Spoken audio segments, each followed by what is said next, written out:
I used to think small acts of theft were just sisterly things. The belt was nothing special to anyone else. Black leather, silver buckle worn smooth from years of use. A tiny scratch near the third hole where I'd caught it on a door handle in high school. But it was mine. The only thing in my closet that felt like it belonged to me and not to the version of myself everyone expected me to be. I was standing in front of my closet that morning, already running late for the gallery opening I'd been dreading for weeks. My hands moved through hangers automatically, pulling out the same safe choices I always made: muted colours, loose fits, nothing that would draw attention or invite comment. The belt should have been hanging on its usual hook inside the door. It wasn't there. I checked twice, then 3 times, my fingers trailing over empty space where the leather should have been. My chest tightened with that familiar feeling, the small, suffocating awareness that something of mine had disappeared into the void of my sister's room, swallowed up by her endless need for more. "Livy!" My mother's voice cut through the house, sharp with impatience. "Emma's waiting in the car. We can't be late." I closed my eyes. Of course, Emma was already ready. Of course she was in the car, probably checking her reflection in the visor mirror, perfectly composed while I was still standing here in my underwear, searching for something that was already gone. I grabbed a dress instead, navy blue, shapeless, forgettable, and pulled it over my head. No belt, no definition, just fabric hanging off my shoulders like an admission of defeat. The car ride was exactly what I expected. Emma sat in the front seat beside our mother, her outfit catching the sunlight through the window, a white silk blouse tucked into high-waisted black pants, cinched at the waist with my belt. She'd styled it differently than I ever had, threading a thin gold chain through one of the belt loops so it hung at her hip like an accessory from a magazine shoot. "Doesn't Emma look stunning?" my mother said, glancing at her in the rearview mirror with undisguised pride. "That belt really pulls the whole look together." I sat in the back seat, watching my sister adjust the buckle slightly, her fingers confident and casual. She knew I could see it. She knew exactly what she'd done. "Thanks, Mum," Emma said, her voice light and warm. "I found it in Olivia's closet this morning. She never wears it anyway." My mother laughed, that easy, indulgent sound she reserved only for Emma. "That's so sweet of you to let her borrow it, Livy. You two are so good about sharing." I didn't correct her. What was the point? I tried before countless times, and the response was always the same. Emma needed it more. Emma had better taste. Emma knew how to make things look good. And wasn't it selfish of me to hoard clothes I barely wore when my sister could transform them into something beautiful? The gallery opening was in the Arts District downtown, a converted warehouse with exposed brick and track lighting that made everything feel both industrial and precious. My father was already inside, standing near the entrance with his hands in his pockets, scanning the room with the distracted air of someone who'd rather be anywhere else. "There's my girls," he said when he spotted us, but his eyes went straight to Emma. They always did. "You look wonderful, sweetheart. Very sophisticated." Emma beamed and did a small turn, the belt catching the light. "Thanks, Dad. Do you think it works with the outfit?" "Absolutely," he said, already steering her toward a cluster of his colleagues near the bar. "Come meet some people from the firm. They'll love you." I stood beside my mother, watching them disappear into the crowd. She was on her phone, texting someone, her attention already elsewhere. "Mom," I said quietly, "that belt Emma's wearing—" "Not now, Olivia," she interrupted without looking up. "We talked about this. You need to be more generous with your sister. She has important events coming up, and you know how hard she works on her appearance." I swallowed the rest of the sentence. My throat felt tight, like I'd tried to breathe underwater. The evening blurred after that. I stood in corners, held drinks I didn't want, smiled at people who looked past me to see if someone more interesting was standing nearby. Emma glowed in the centre of every conversation, her laughter bright and effortless, my belt emphasising her waist in a way that made her look put together and intentional, while I felt like a smudge someone had forgotten to erase. At one point, I saw him across the room. Daniel, my boyfriend of 3 years, the man I'd brought to every family dinner and holiday gathering, the person I'd believed saw me differently than everyone else did. He was talking to Emma.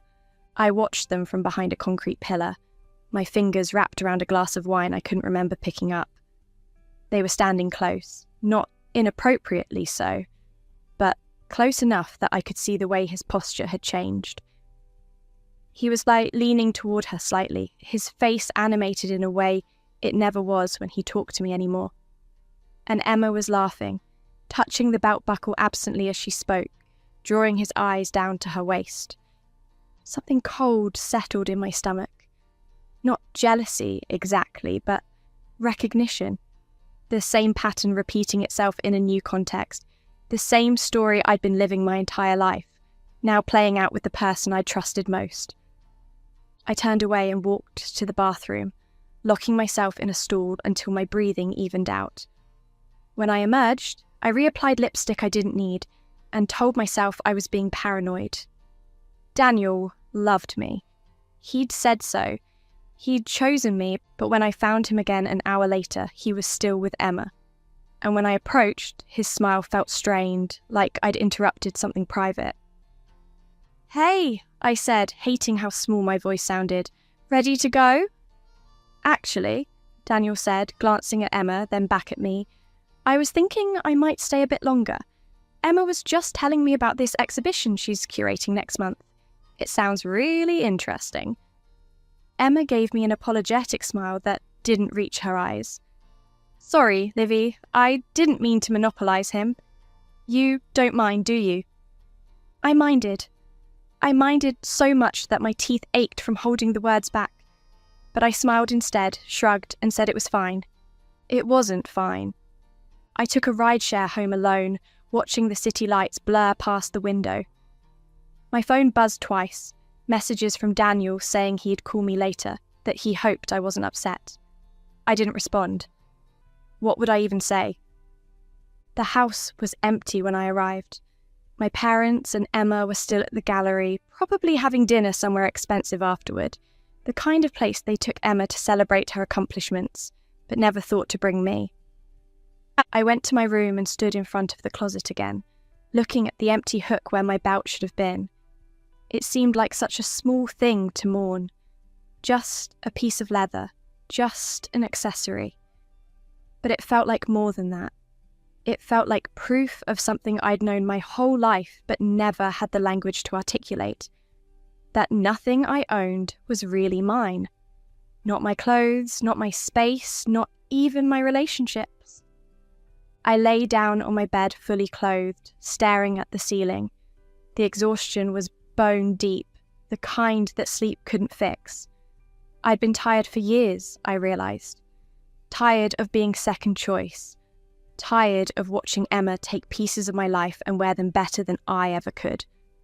Tired of loving people who only saw me as the warm-up act for someone more deserving of their attention. My phone buzzed again. Another message from Daniel. I didn't look at it. The weeks that followed confirmed what I already knew. Daniel started spending more time with Emma, always under the pretense of legitimate reasons. Museum visits and networking events and coffee meetings about art world connections. My parents encouraged it, pleased that their daughter's social circles were overlapping, that Daniel was getting along so well with the whole family. No one asked how I felt about it. The belt never came back to my closet. Emma wore it constantly, pairing it with different outfits, each combination more effortless and perfect than the last. And every time I saw it around her waist, I felt a small part of myself disappear. I stopped eating properly. Not intentionally at first, but food lost its appeal when my stomach was constantly churning with anxiety. My mother noticed I was losing weight and praised it, said I looked better, that maybe I was finally taking appearance seriously. Emma suggested we go shopping together, said she could help me find my style now that I was slimming down. I declined. The thought of standing in a dressing room while Emma picked out clothes for me, transforming me into some acceptable version of myself, made my skin crawl. Daniel broke up with me on a Tuesday. We were sitting in his apartment, the place I'd helped him decorate, where I'd spent countless nights believing I belonged, and he told me he couldn't do it anymore. He said I'd become distant, that I wasn't the person he'd fallen in love with, that something had changed between us. He didn't mention Emma. He didn't have to. I nodded, collected my few belongings from his bathroom, and left without crying. The tears came later in my car, in the parking lot of a grocery store I'd pulled into because I couldn't see the road anymore. When I told my parents, my mother sighed and said it was probably for the best. My father barely looked up from his newspaper. Emma hugged me and said she was sorry, that Daniel was an idiot for letting me go, that I deserved better. 2 weeks later, I saw them together at a coffee shop near campus, Daniel and Emma. His hand was on the small of her back, guiding her through the door. She was wearing my belt. I didn't confront them. I didn't cause a scene. I went home, climbed the stairs to my room, and realised I couldn't remember the last time I'd felt anything other than numb. The numbness became my constant companion. I moved through days like a ghost, attending classes I didn't care about, sitting through family dinners where conversation flowed around me without ever including me, existing in spaces without occupying them. My mother suggested therapy, not because she was concerned about my well-being, but because my mood was affecting Emma, making her feel guilty when she hadn't done anything wrong. I almost laughed at that. Almost. Instead, I started driving late at night, taking long routes to nowhere, just to feel like I was moving, even when everything inside me had stopped. It was on one of those drives, on a rain-slicked road with no streetlights, that I saw the truck too late. The impact was startlingly quiet. I expected noise, metal screaming, glass shattering, the dramatic crescendo of disaster. But there was just a dull crunch, then the slow, almost peaceful sensation of spinning, and finally, stillness. I remember thinking how strange it was that this was how it ended, not with some grand revelation or final triumph, but with a wet road and bad timing, and the understated violence of physics. The pain came in waves, but it felt distant, like it was happening to someone else. I could see my hands on the steering wheel, blood running down my wrists, but I couldn't feel them. Couldn't feel anything except a deep, spreading cold. I thought about Emma wearing my belt, about Daniel's hand on her back, about my parents who would cry at my funeral but wouldn't understand what they lost because they'd never really seen me in the first place. And then I thought about nothing at all. The cold became absolute, the darkness complete, and somewhere in that void, I let go. I woke up to sunlight streaming through familiar curtains. My first thought was that I'd survived. My second thought was that something was wrong. The room around me wasn't a hospital. It was my childhood bedroom, but younger somehow. The posters on the wall were ones I'd taken down years ago. The desk in the corner held textbooks from high school. I sat up slowly, my hands moving to my chest, my arms checking for injuries that weren't there. No pain, no blood, just smooth, unbroken skin and the disorienting sensation of being in the wrong time. My phone was on the nightstand, an older model, one I'd replaced 2 years ago. The date on the screen read September 14th, 2019. I was 17 again.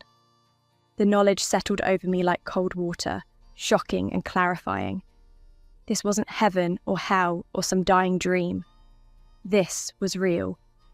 I was back, standing at the beginning of the same story with full memory of how it ended.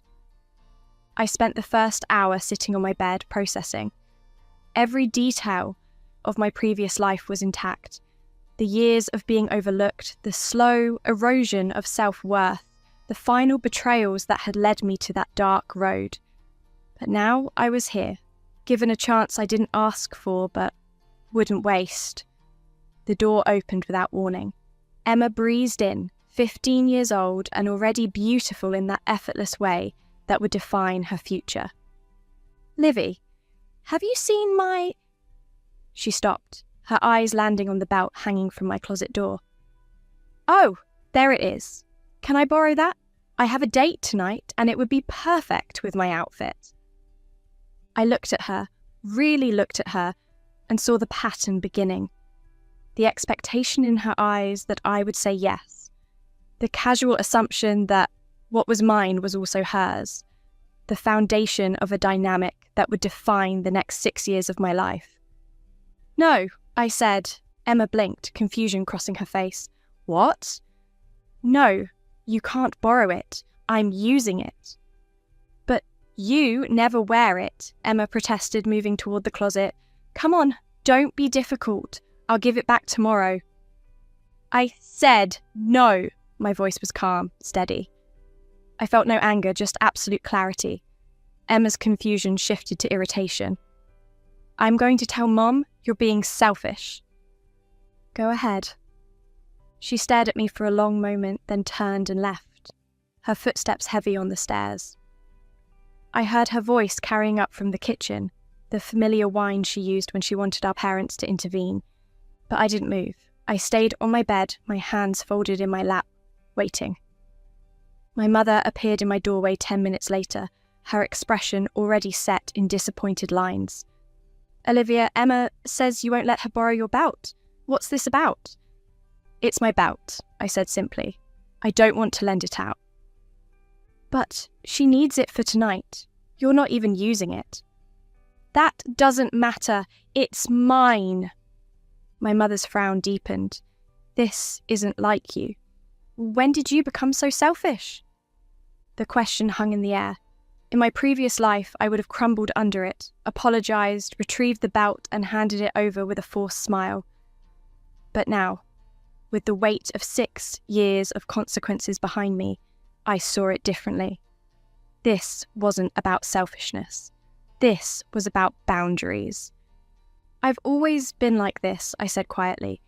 "You just never noticed." My mother opened her mouth to argue, then seemed to think better of it. She left without another word, but I could hear the disappointment in the careful way she closed my door. I got up and locked it. The next weeks were an exercise in quiet revolution. I made small changes, careful adjustments that diverged from the path I'd walked before. When Emma asked to borrow clothes, I said no. When my parents suggested I sign up for activities Emma enjoyed, I chose different ones. When I felt the old impulse to fade into the background, I stayed present instead. It wasn't dramatic. I didn't confront anyone or make speeches about fairness. I simply stopped participating in my own erasure. The family noticed. My mother commented on my new attitude with thinly veiled criticism. My father seemed baffled by my refusal to simply go along with things. Emma started avoiding me, confused and hurt by boundaries she'd never encountered before. But I held firm. Every small act of self-preservation was a brick in a wall I was building between the person I'd been and the person I refused to become again. I changed my style completely. The muted colours and shapeless clothes stayed in my closet untouched. Instead, I started wearing things that made me feel present in my own skin. Structured jackets, bold colours, clothes that required confidence to pull off.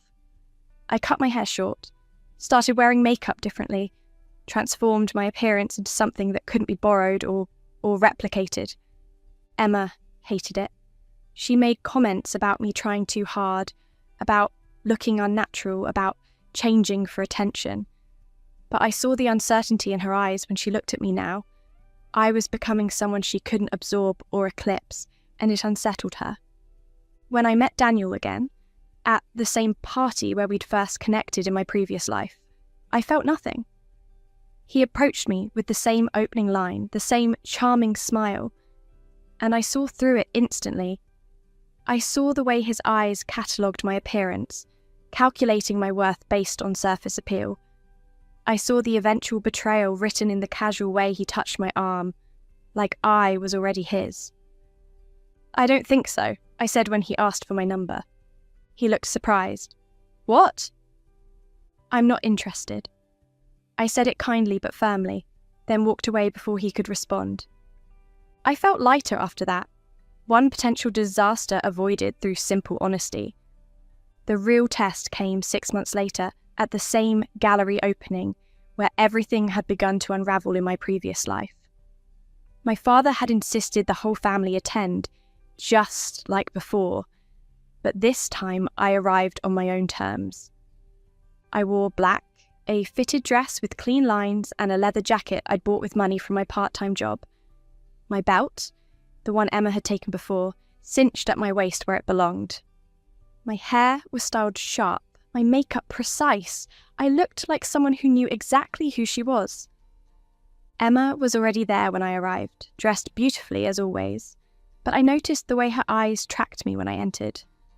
There was something like envy in her expression. Quickly masked but unmistakably present, my mother pulled me aside within minutes. "What are you wearing?" she hissed. "You look like you're trying to upstage your sister." "I'm wearing what I like," I said calmly. "Emma has her style, I have mine." "But people are looking at you. You're drawing attention away from her." I met my mother's eyes and saw the script she was trying to hand me, the familiar role of supporting character, the expectation that I would dim myself so Emma could shine. But I was done accepting parts in other people's stories. "Good," I said. I walked away from her and spent the evening talking to people who actually listened when I spoke, who asked about my opinions and interests instead of seeing me as Emma's less impressive sister. I networked with gallery owners and artists, exchanged contact information with people who saw potential in me, built connections that were mine alone. I saw Daniel arrive halfway through the evening. He was with friends, scanning the room with that same calculating look I remembered. His eyes passed over me once, then snapped back, recognition and confusion crossing his face. "I am different," I said simply. "Listen, I was thinking about what happened at that party. Maybe I could get your number now, we could grab coffee?" I looked at him, this man who had broken me in another life, who had chosen my sister over me without hesitation, and felt only mild curiosity about who he would become without me in his orbit. "I'm still not interested," I said, "but I'm sure you'll find someone." I turned away before seeing his reaction, moving toward a group discussing an upcoming exhibition. As I walked, I caught Emma watching me from across the room. She was alone for once, standing by the bar with a drink in her hand, and there was something lost in her expression. She approached me near the end of the night when most guests had filtered out and only family remained. "You've been acting weird," she said without preamble, "ever since that thing with the belt. What's going on with you?" I considered my answer carefully. Part of me wanted to tell her everything, about the life I'd lived, the pain I'd endured, the death that had reset it all. But I knew she wouldn't understand. How could she, when she'd never had to fight for space in her own family? "I'm just taking care of myself," I said instead, learning what that means. "It feels like you're pulling away from us," Emma said, and for the first time, I heard genuine hurt in her voice. "From me?" "I'm not pulling away," I said gently. "I'm just not disappearing anymore. There's a difference." Emma stared at me, trying to understand, and I saw the moment she gave up. She shook her head and walked back to our parents, leaving me standing alone by the concrete pillar where I'd hidden in my previous life. But this time, I wasn't hiding. I was exactly where I chose to be. The months that followed brought their own challenges. My parents struggled with my boundaries, oscillating between guilt and resentment. Emma and I developed a careful distance, no longer close but no longer cruel. We existed in parallel, two sisters who loved each other but no longer needed each other to define themselves. I graduated high school with honours, accepted into a university 3 states away, far enough to build a life that was entirely my own. My parents were surprised. They'd assumed I would stay close, attend the local college where Emma had already been accepted. "But what about Emma?" my mother asked when I announced my decision. "She was looking forward to having you nearby." Emma will be fine, I said, and so will I. I saw Emma at my graduation party, standing apart from the small crowd of relatives and friends. She looked smaller, somehow, less certain than I'd ever seen her. I walked over, carrying 2 glasses of champagne I'd stolen from the adult table. "Here," I said, handing her one. She took it, surprised. "I thought you were mad at me." "I am not mad," I said truthfully. "I was hurt in another life, but not anymore." "That doesn't make sense," Emma said. "I know," I smiled. "Drink your champagne." We stood there together, not talking, just existing in the same space without competition or comparison. It wasn't the close relationship we'd had as children before dynamics and favouritism had warped us into roles we never chose. But it was honest. And that was enough. The real revelation came 3 years later during a holiday visit home. I'd built a good life at university, made genuine friends, pursued interests that fascinated me, dated people who saw me as a whole person rather than a supporting character. I was 20 years old and felt more myself than I ever had. Emma was still at the local college, still living at home, still the centre of our parents' attention. But when I saw her at Christmas dinner, I noticed something had shifted. She looked tired. The effortless confidence I remembered was strained now, like she was working harder to maintain it. We ended up in my old room late that night, both unable to sleep, drawn together by old habit. "Do you ever feel like you're performing?" Emma asked suddenly.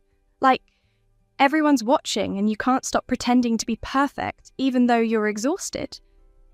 I looked at her carefully. "Yes, I used to feel like that all the time." "How did you stop?" "I left," I said honestly. "I built a life where nobody expected me to be anything other than myself." Emma was quiet for a long moment. "I think I took things from you, not just clothes, attention, space. I never noticed because it was always just there, you know? You were always just giving." "I know," I said. "I'm sorry." The apology hung between us, simple and genuine. In my previous life, this conversation had never happened. Emma had never needed to confront what she'd taken because I'd kept giving, until there was nothing left. "Thank you," I said, "for seeing it." We talked through the night, honest in ways we'd never been before. I told her about feeling invisible, about watching her receive praise for borrowed things, about the slow erosion of believing I mattered. She told me about the pressure of being perfect, about how exhausting it was to maintain an image, about her fear that without the constant validation, she'd somehow disappear. We were both trapped, I realised, just in different ways. I saw Daniel one last time completely by accident at a coffee shop near my university during my senior year. He was there with a girl I didn't recognise, laughing at something on his phone. He looked older, but not wiser, still handsome in that surface way that had once impressed me. He glanced up and our eyes met. I saw the moment of recognition, followed by something like regret.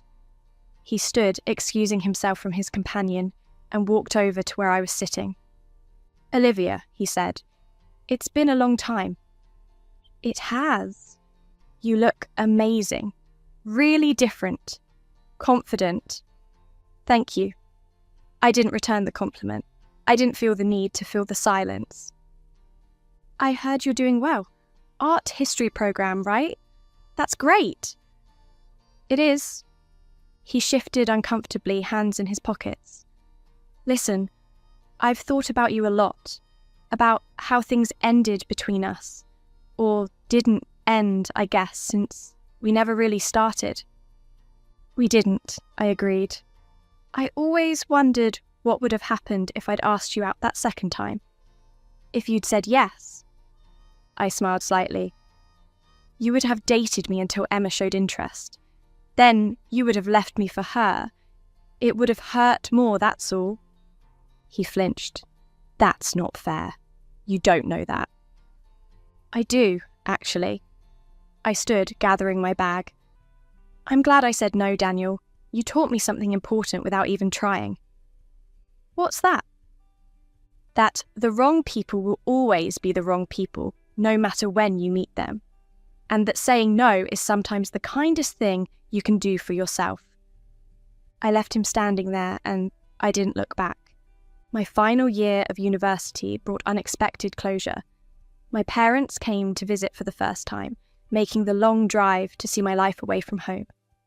I gave them a tour of campus, introduced them to my friends, showed them my work in the university gallery.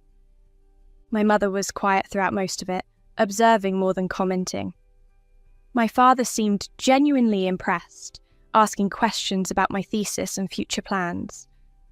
Over dinner that night, my mother finally spoke. "I didn't realise how well you were doing," she said carefully. "You seem very happy here." "I am," I said. "I think—" She paused, choosing words carefully.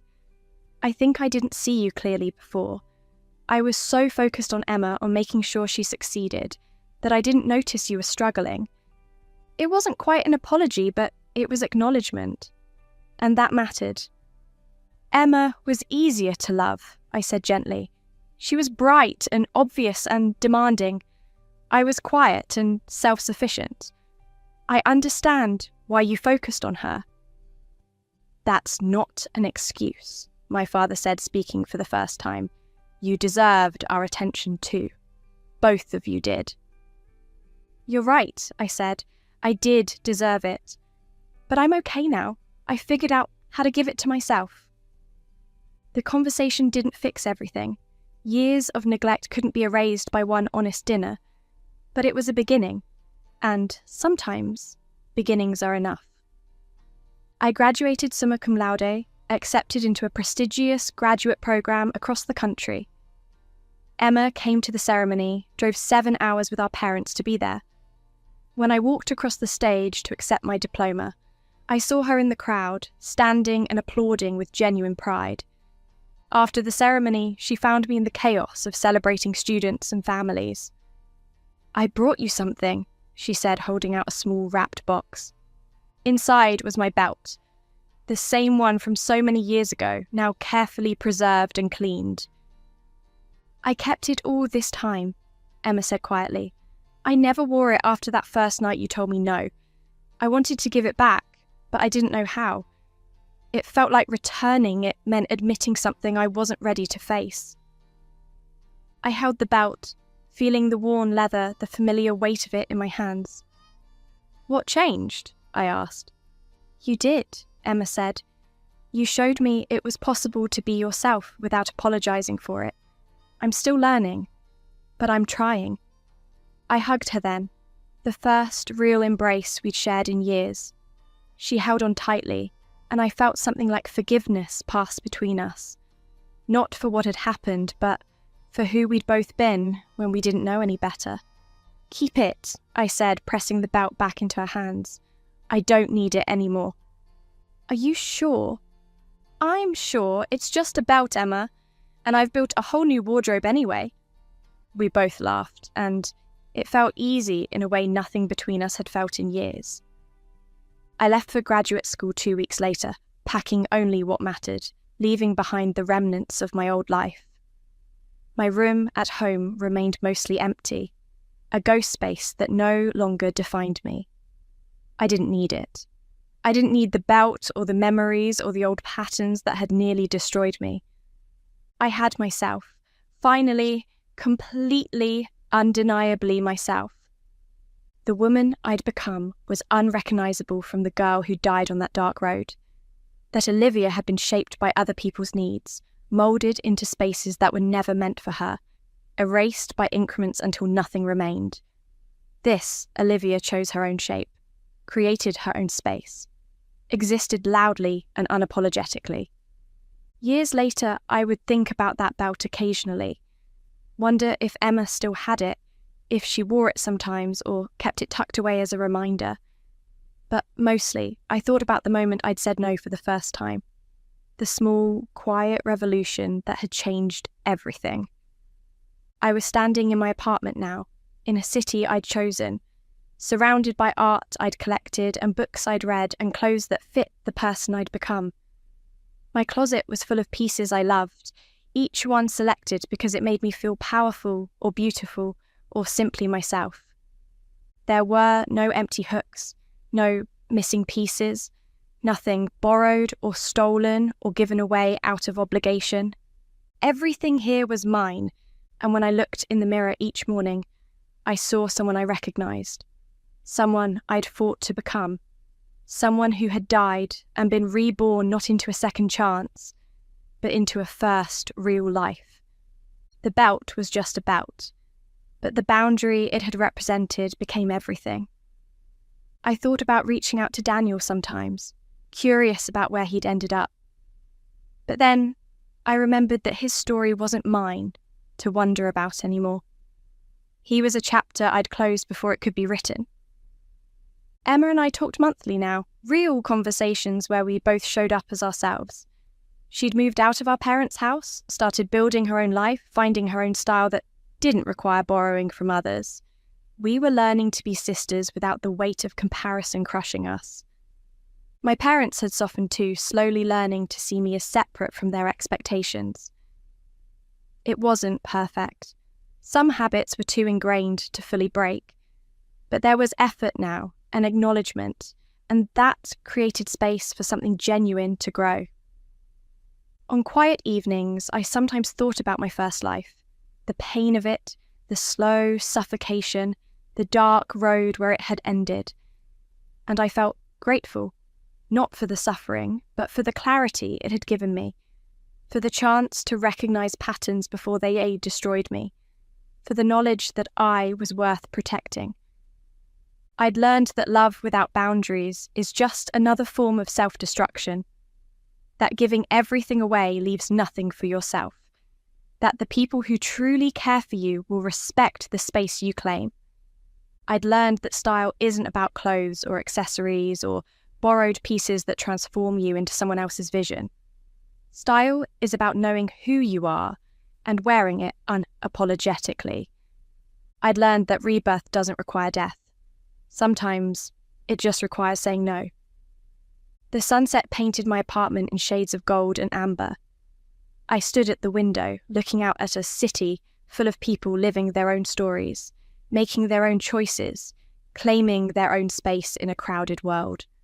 I was one of them now, not a ghost, not a supporting character, not a girl waiting for permission to exist. Just Olivia, whole and present and undeniably here. And that was enough. That was everything. I smiled, turned away from the window and went back to living my life, the one I'd chosen, the one I'd fought for, the one that was finally, completely mine.